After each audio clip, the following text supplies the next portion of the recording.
Chers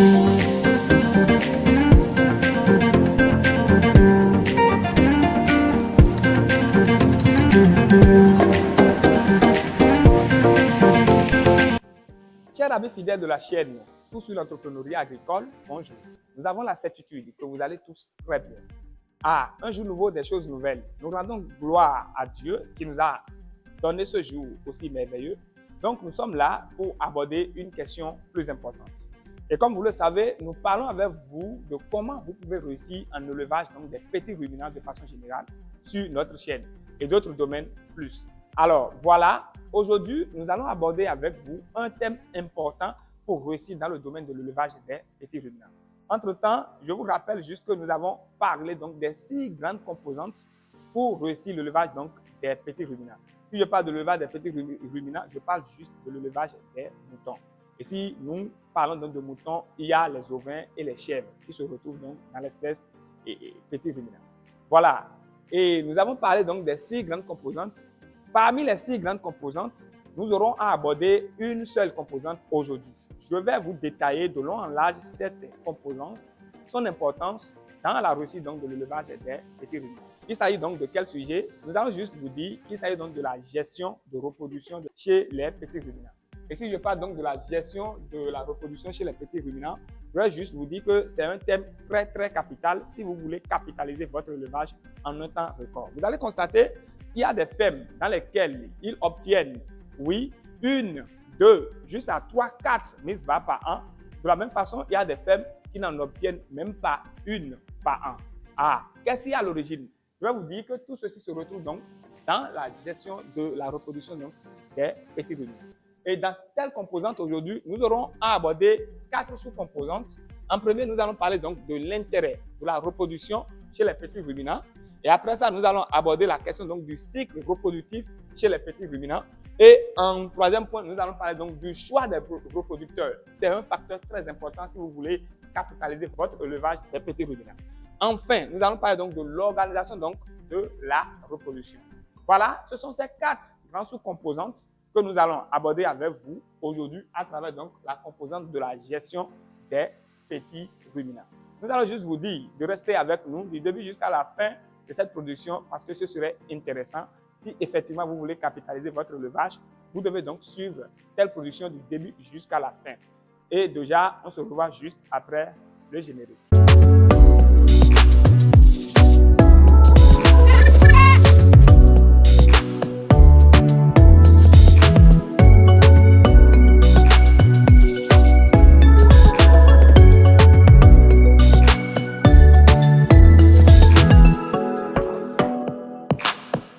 Pour ceux qui découvrent la chaîne Tout sur l'entrepreneuriat agricole pour la première fois, je reprends le nom de Claude Agossa, agronome de formation et un consultant dans le domaine d'agriculture durable.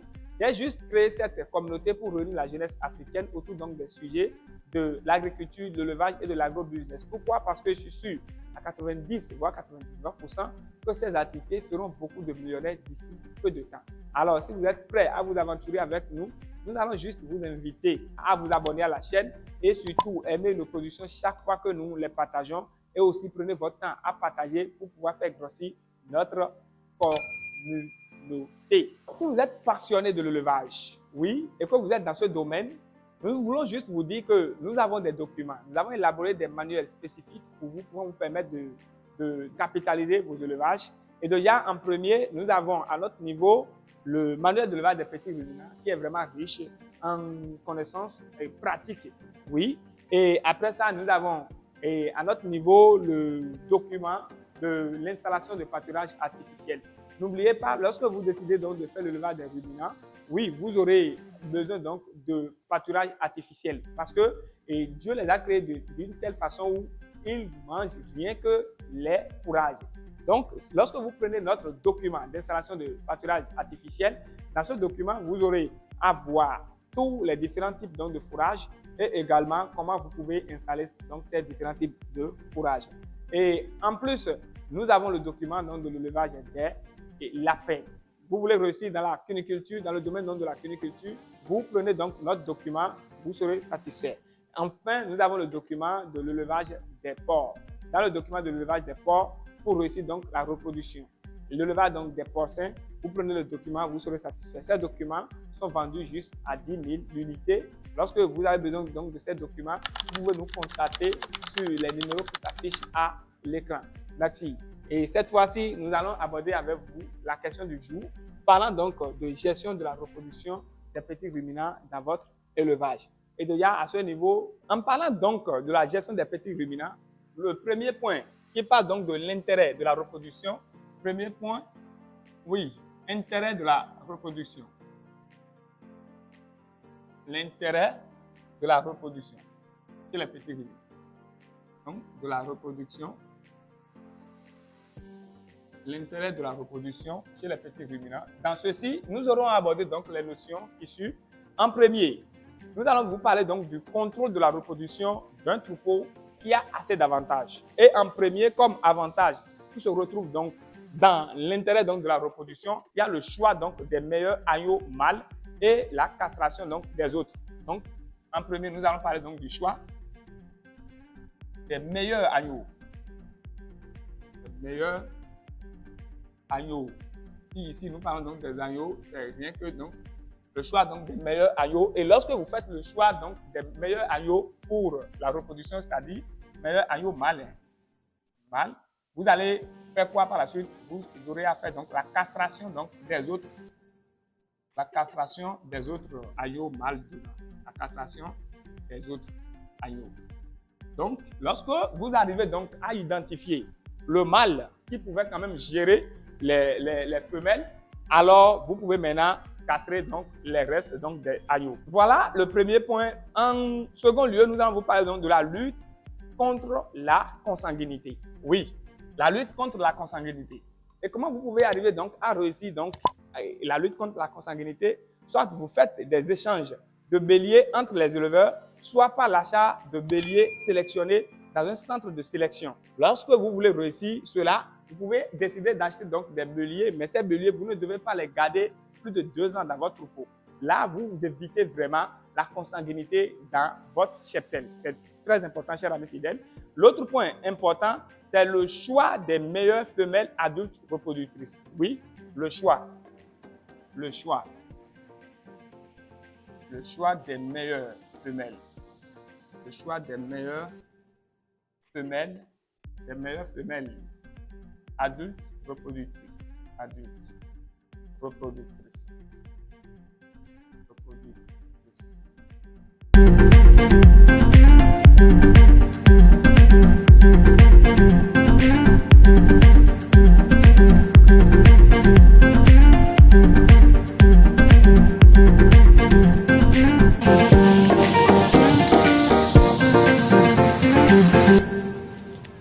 Deuxième point que nous allons développer avec vous, c'est le cycle reproductif. Le cycle reproductif.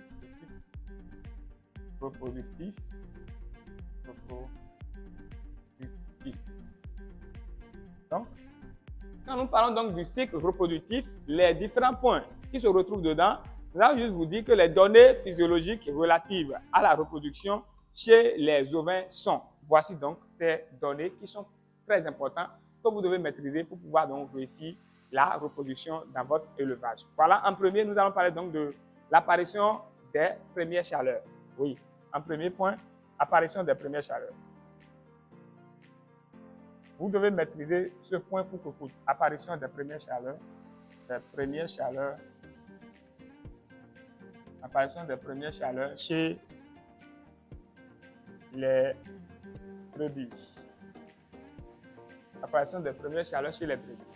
Si nous parlons donc de l'apparition donc des premières chaleurs, c'est encore appelé oestrus. D'accord? Donc, c'est de 7 à 12 mois. Vous allez obtenir apparition des premières chaleurs chez les brebis 7 à 12 mois. Lorsque les brebis ont l'âge de 7 à 12 mois, vous allez constater qu'il y aura apparition donc des premières chaleurs. Et si nous parlons donc de chaleur, c'est grâce à la chaleur que vous pouvez arriver donc à accoupler donc vos sujets. Voilà, c'est le premier point. Nous allons vous parler maintenant de durée du cycle sexuel. Durée du cycle sexuel. Durée du cycle sexuel. Alors, quelle est la durée du cycle sexuel chez les petits ruminants? La durée du cycle sexuel, c'est de 14 à 19 jours. 14 à 19 jours. L'autre point important, nous allons parler donc de la durée donc des chaleurs. Durée des chaleurs. Durée des chaleurs. Durée des chaleurs durée des chaleurs chez les petits ruminants. Quelle est la durée exacte des chaleurs chez les petits ruminants? La durée dure 30 à 36 heures. 30 à 36 heures. À 36 heures. Donc, si nous parlons donc de la durée de chaleur au niveau donc des petits ruminants, nous allons vous dire que c'est de 30 à 36 heures. Ici, 30 à 36 heures, si vous constatez aujourd'hui que votre animal est entré en chaleur, la chaleur va durer chez elle pendant 30 à 36 heures. Et comment vous pouvez donc identifier donc les signes de chaleur au niveau donc de votre brebis, au niveau donc de votre cheptel? J'avais déjà fait une vidéo pour expliquer les signes qui confirment donc l'apparition donc des chaleurs au niveau donc des brebis. Je vais quand même laisser le lien donc de cette vidéo dans la barre de description de celle-ci, ce qui va vous permettre de maîtriser donc les différents signes, oui, qui devraient vous permettre et que vous devez savoir que oui, votre brebis est entrée en chaleur et là, vous allez maintenant l'accoupler afin donc d'avoir des mises bas après. Voilà l'autre point qui est important. En plus, nous allons parler cette fois-ci de la durée de gestation, donc au niveau donc des petits ruminants. Durée de la gestation. Durée de la gestation.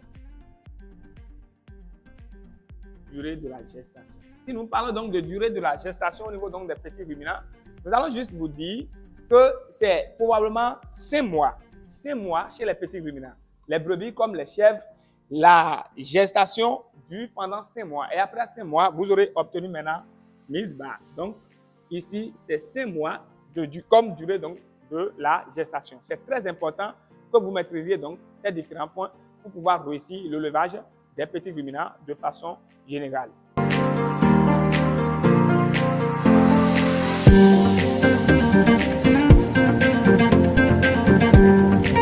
Alors, chers amis fidèles, cette fois-ci, nous allons aborder donc le point donc de durée de l'allaitement au niveau donc des petits ruminants. Durée de l'allaitement. Durée de l'allaitement. Durée de l'allaitement. Le temps que vous pouvez laisser le petit au niveau donc de sa mère pour qu'il allaite. Donc là, la durée de l'allaitement, ça dure juste 2 à 5 mois. 2 à 5 mois. Déjà dans 2 mois, vous pouvez sevrer déjà votre agneau. Sinon, dans 3 mois encore, c'est bon. Ça dépend au fait de l'aliment que vous donnez donc lorsque la maman est donc dans l'agnelage. Je dis, ça dépend de l'aliment que vous servez à vos sujets lorsqu'ils ont fait des mises bas et ils sont donc d'allaiter donc ces petits. Voilà, c'est très important. Donc, entre 2 à 5 mois, vous pouvez déjà sevrer les petits et encore chercher déjà à accoupler 2 semaines à 1 mois après mise bas. Vous pouvez déjà accoupler la brebis ou la chèvre et elle va continuer donc d'allaiter le petit ou la petite. Donc là, il n'y a pas de problème. Elle va continuer donc d'allaiter son porté sans souci. Donc, c'est très important. Voilà donc la durée donc de l'allaitement au niveau donc des petits ruminants. Et enfin, nous allons aborder avec vous la durée donc du cycle. La durée du cycle.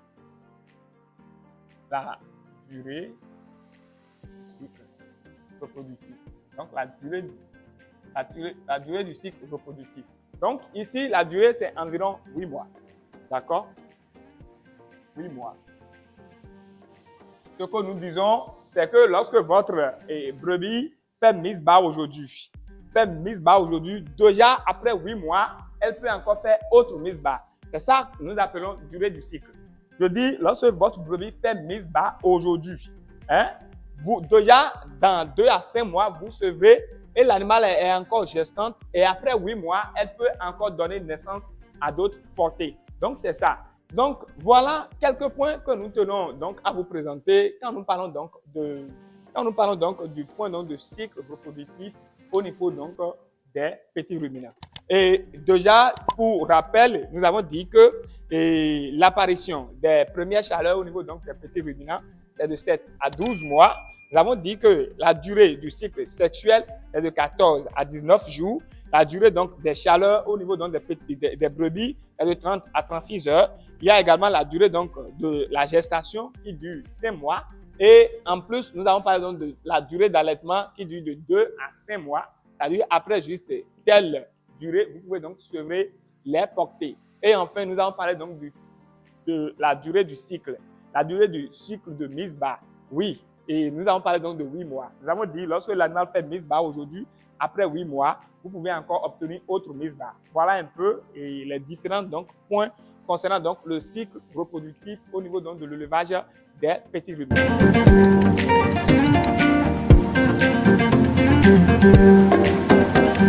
Cette fois-ci, nous allons aborder avec vous le troisième point qui parlait donc du choix des reproducteurs. Choix des reproducteurs. Choix des reproducteurs. Des reproducteurs. Choix des reproducteurs. Donc, les techniques que vous pouvez donc utiliser pour faire des bons choix de reproducteurs. Les techniques que vous pouvez donc utiliser ici pour faire le choix donc des bons reproducteurs pour pouvoir réussir votre élevage. En premier, quel est le but d'abord du choix d'un reproducteur dans votre cheptel? Nous allons juste vous dire que le but du choix, quel est le but du choix d'un bon reproducteur dans votre élevage? Oui, au niveau donc du choix des reproducteurs, le choix d'un bon bélier dans votre troupeau améliore rapidement votre cheptel. Et comme principe pour le choix donc d'un bon bélier, le bélier reproducteur doit être choisi soit dans un centre de sélection, soit dans un bon élevage bénéficiant d'un encadrement sanitaire et zootechnique. Oui, c'est très important. Oui, le bélier que vous devez choisir pour qu'il assure le rôle donc, de reproducteur dans votre cheptel, ça doit venir d'un centre, oui, de sélection ou dans un bon élevage bénéficiant donc des encadrements sanitaires et zootechniques. Et comme méthode à utiliser pour faire le choix d'un bon reproducteur, comme méthode, nous allons vous dire, ce choix doit se faire avec beaucoup de soin car le bélier engendrera un grand nombre de descendants. Ainsi, on recherchera les qualités suivantes chez un bon bélier. Donc, quelles sont les qualités? Quelles sont les qualités d'un bon bélier? Les qualités d'un bon bélier. Un bon bélier. Nous allons vous donner quelques qualités. Nous allons vous donner donc quelques qualités d'un bon bélier, ce qui va vous permettre de faire des choix conséquents pour pouvoir réussir votre reproduction. Première qualité à chercher pour que coûte, c'est à propos donc de l'âge. L'âge. Oui, l'âge d'un bon bélier reproducteur. Au moins 1 an. Donc, un bon bélier reproducteur devrait avoir au moins 1 an d'âge. C'est très important. Un bon bélier reproducteur devrait avoir au moins 1 an d'âge et au moins 25 kg pour les 25 kg de poids conséquent. 25 kg de poids conséquent. 25 kg de poids. Et après ça, ici, si nous parlons de 25 kg, c'est les races jalonquées. Lorsque vous voulez aller chercher les races jalonquées, c'est là, c'est important. Et au plus, nous allons dire 40 kg pour les races sahéliennes, 40 kg de poids conséquent, 40 kg de poids pour les races sahéliennes, Donc, si ici je parle donc des races sahéliennes, je parle juste donc des races Bali, Ouda, etc. Voilà, donc 40 kg de poids. Donc, lorsque vous voulez aller faire le choix d'un bon reproducteur bélier dans votre cheptel, pour votre cheptel, vous devez déjà aller vérifier ces différents points-là. Ce sont des points très importants.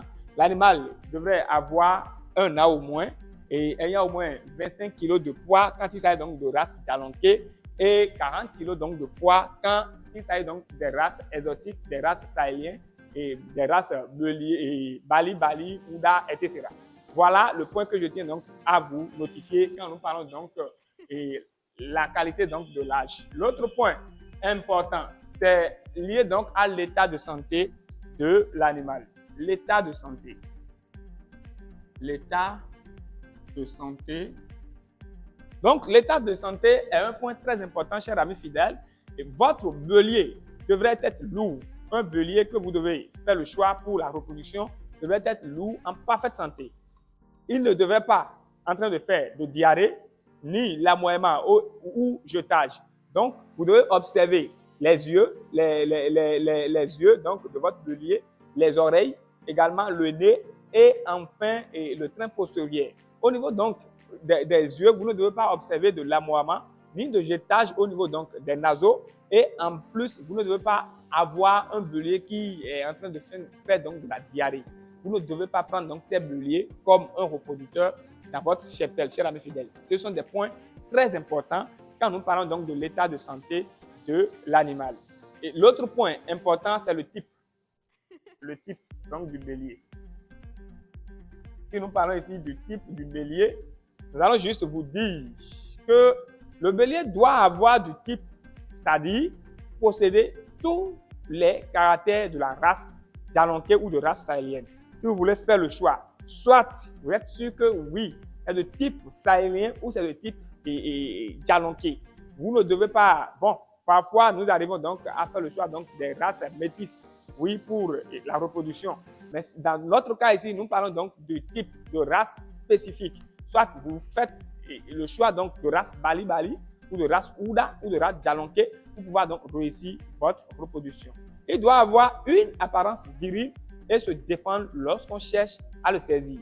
Donc un bélier, un bon bélier qui veut quand même accoupler, oui, les sujets, devrait quand même chercher à se défendre. Là, c'est un bon bélier. L'autre point important que nous allons vous souligner lorsque vous voulez faire le choix donc, de votre bélier pour l'autre qualité que nous devons quand même aborder avec vous, nous allons parler donc de la conformation. La conformation. Le bélier pour la reproduction doit avoir une conformation nickel, une conformation à rhodose. Oui, la conformation chez le bélier, un reproducteur, oui, devrait être nickel. On cherchera un bon aplomb chez le bélier. L'animal devrait avoir le dos rectiligne pour pouvoir quand même faire un bon job. Oui, l'autre point important, une bonne proportion entre membres et carcasse. Donc, vous allez observer ces différents caractères pour quand même réussir donc, le choix d'un bon bélier. Voilà quelques points que nous tenons à vous expliquer quand nous parlons donc du choix des reproducteurs. Mais cette fois-ci, nous allons aborder le point donc du choix des femelles. Nous avons donné quelques qualités donc pour faire le choix donc de bélier. Cette fois-ci, nous allons parler donc le choix de femelles. Le choix des femelles. Le choix des femelles pour la reproduction. Alors, nous allons cette fois-ci aborder donc le point donc du choix des femelles pour réussir la reproduction. Entre-temps, nous vous avons donné les qualités, oui, qu'il faut pour un bon bélier quand nous parlons donc des reproducteurs pour gérer donc un cheptel. Cette fois-ci, le choix des femelles. Comment vous devez donc faire le choix des femelles pour pouvoir observer des mises bas, pas possible dans une année. Au moins, vous aurez 2 à 3 mises bas lorsque vous réussissiez donc à faire le choix donc des femelles, des bonnes femelles donc pour la reproduction. Comme but, le but pour le choix donc des femelles pour la reproduction, là je vais vous dire, conservez les meilleures antennaises pour le renouvellement du troupeau. Oui, pour remplacer donc les brebis à reformer. Qu'est-ce que nous disons? Même lorsque vous êtes dans votre élevage, vous devez déjà conserver, vous devez déjà identifier les meilleures reproductrices. Et lorsque vous voulez maintenant remplacer des brebis pour la production dans votre cheptel, vous devez quand même faire le choix donc de ces meilleures brebis. Oui, et maintenant les sujets à reformer, vous allez les libérer et vous allez garder maintenant les meilleures brebis donc pour la reproduction. Voici donc le but de la sélection donc des femelles pour la reproduction. Comme principe, il faut reformer les brebis présentant des défauts. Oui, lorsque vous constatez que dans votre cheptel, il y a des brebis qui n'ont pas de pieds estropiés, vous devez quand même les changer, les remplacer par des brebis qui sont en bonne forme pour la reproduction. Les brebis malades, vous devez les reformer. Vous devez les faire sortir donc de votre cheptel et remplacer donc par les brebis qui sont en forme. Voilà Et quelles sont donc les méthodes que vous pouvez utiliser pour réussir donc le choix des femelles, chers amis fidèles? Et vous allez juste retenir des antennaises ayant un meilleur développement vers 3 à 4 mois. Même dans votre cheptel, vous pouvez déjà identifier les antennaises. Si nous parlons donc des antennaises, nous parlons juste des jeunes femelles.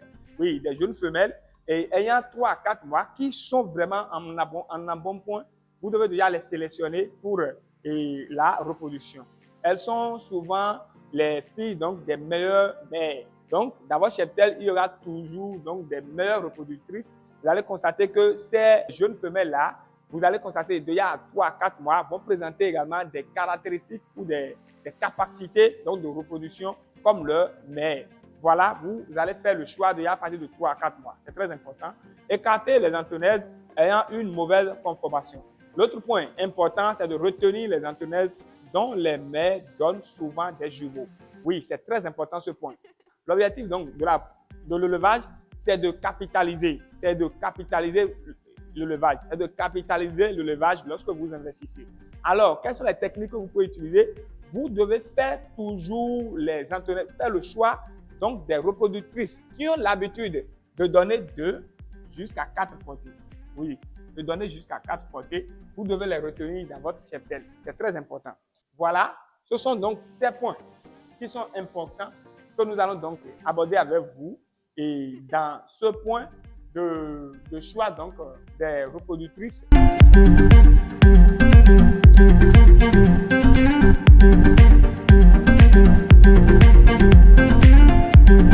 Pour le dernier point, parlant donc de la gestion de reproduction, quatrième point, qui est d'ailleurs le dernier point où nous allons parler donc de l'organisation de la reproduction. Dans ce point de l'organisation de la reproduction, dans ce point de l'organisation de la reproduction, nous aurons à vous montrer les techniques de la reproduction. Nous allons vous dire que dans le point donc de l'organisation de la reproduction, nous aurons à parler donc de gestion de la lutte, le point donc de la gestation, le point donc de l'agnelage, le point donc de l'allaitement et le point donc de sevrage. Et déjà, en ce qui concerne le point donc de gestion de la lutte, il y a 3 à 4 différents types donc de lutte. Et pour les différents types de lutte, nous allons en premier parler donc de la lutte. Pour les différents points de la lutte, nous allons en premier parler donc de la lutte libre.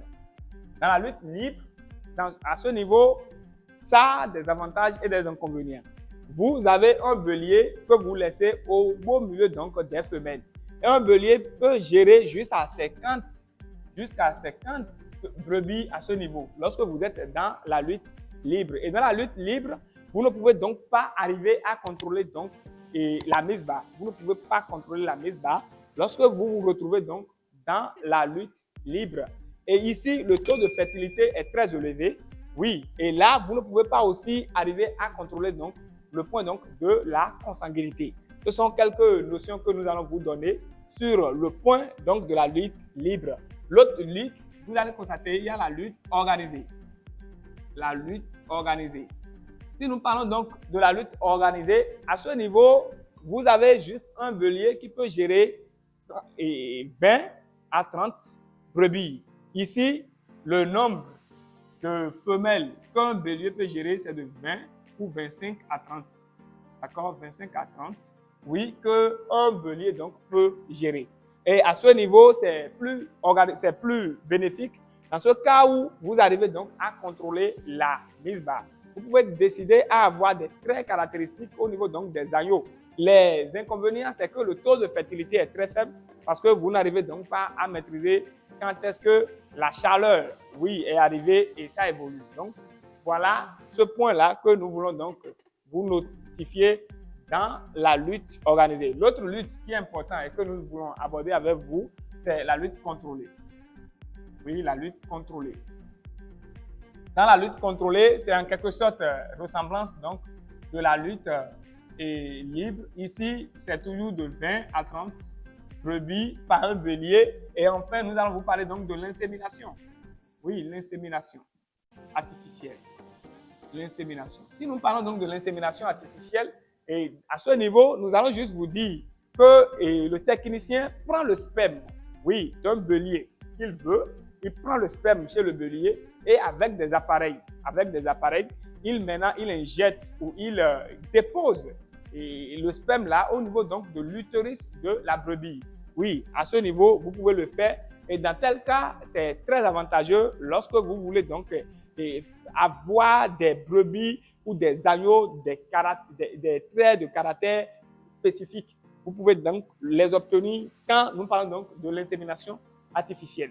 Lorsque vous n'êtes pas du domaine et que vous n'êtes pas technicien, spécialiste de l'insémination artificielle, c'est en ce moment que vous obtenez vraiment des conséquences puisque vous pouvez déposer, oui, le sperme au niveau donc de l'utérus de brebis, mais vous n'aurez jamais donc la fertilité. Vous n'aurez jamais donc la gestation. Donc, c'est très important donc ce point que je devrais vous notifier. Voilà donc les différents points que nous pouvons aborder dans la gestion donc de la lutte. En premier, nous avons parlé donc de lutte libre. Et en second, nous avons parlé donc de lutte organisée. Et troisième point, nous avons parlé donc de lutte contrôlée. Et enfin, nous avons parlé donc de l'insémination. Chers amis fidèles, nous allons aborder cette fois-ci dans l'organisation de la reproduction. Nous allons parler alors donc du point de la gestation. Et au niveau donc du point de la gestation, nous avons déjà donné la durée de la gestation de l'autre côté. Nous avons parlé donc de 5 mois comme durée de la gestation au niveau donc des brebis. Et lorsque l'animal est en cours de la gestation, il a besoin d'un aliment très riche en protéines, oui, et en énergie. Donc, vous devez mieux alimenter la femelle lorsqu'elle est en gestation. C'est un point très important. Cette fois-ci, nous allons aborder avec vous le point donc de l'agnelage. Si nous parlons donc de l'agnelage, comme je viens donc de parler donc de la gestation, l'agnelage se retrouve déjà dans la gestation puisque c'est la période donc de mise bas que nous appelons l'agnelage. Les naissances sont souvent jumellaires. Oui, chez les brebis, ils ont tel instinct et la naissance à leur niveau, c'est souvent jumellaire. Oui, c'est très important. Mais quelquefois, on a aussi des triplés et des quadruplés. Oui, au niveau donc des brebis. Donc, vous devez chercher des traits caractères chez les brebis qui ont donc cette capacité de donner des naissances jumellaires, des triplés et des quadruplés. C'est très important. Voilà, après ce point, nous allons parler maintenant de l'allaitement. Nous avons dit que l'allaitement dure de 2 à 5 mois. Donc, et après ceci, vous faites le sevrage. C'est un point très important. Lorsque vous constatez que vous voulez faire le sevrage, vous devez déjà adapter les agneaux à une provende, à un aliment ou bien à des fourrages. Ils devraient déjà avoir l'habitude de manger des fourrages auprès de leur mère avant que vous les sevrez. Donc, c'est ce que nous pouvons vous dire quand on parle donc de l'allaitement. Et l'allaitement, y compris également de sevrage, parce que je viens donc de parler donc de sevrage, vous sevrez les agneaux à l'âge de 2, 3, 4 et 5 mois. Et dans ça, vous pouvez obtenir donc des résultats convaincants lorsque vous réussissiez le sevrage. C'est dans la période donc de sevrage, vous arrivez donc à identifier les agneaux qui pouvaient quand même être reproducteurs ou reproductrices dans votre cheptel. Voilà, c'est le point que je tiens donc à vous expliquer à ce niveau, chers amis fidèles. Voilà, et quand nous parlons donc de la gestion de reproduction au niveau des petits ruminants, voilà les différents points qui sont très importants que vous devez maîtriser. Oui, si vous pouvez arriver donc à maîtriser ces différents points, quand on parle donc de la gestion de reproduction au niveau donc de l'élevage des petits ruminants, je pense que vous pouvez quand même capitaliser, oui, votre élevage. C'est très important. Très chers abonnés de la chaîne Tout sur l'entrepreneuriat agricole, lorsque vous êtes dans l'élevage des petits ruminants et que vous maîtrisez la notion donc de la gestion de reproduction de vos sujets, je vous assure que vous pouvez capitaliser facilement votre élevage. Donc, maîtrisez les différents 4 grands sous-titres que nous avons donnés au début, donc de telles notions, maîtrisez-les. Alors, nous sommes donc à la fin de notre production, chers amis fidèles. Oui, nous sommes conscients, convaincus que nous vous avons apporté quelques notions très importantes afin que vous capitalisiez votre production. Si vous avez aimé la production, nous allons juste vous inviter à liker, oui, la vidéo. Également, oui, partagez la vidéo pour faire grossir notre communauté. Et surtout, si vous n'êtes pas encore abonné à notre chaîne, nous vous invitons à le faire. Abonnez-vous à la chaîne et aussi laissez également quelques commentaires pour nous dire comment vous assurez la gestion de la reproduction au niveau donc de votre production.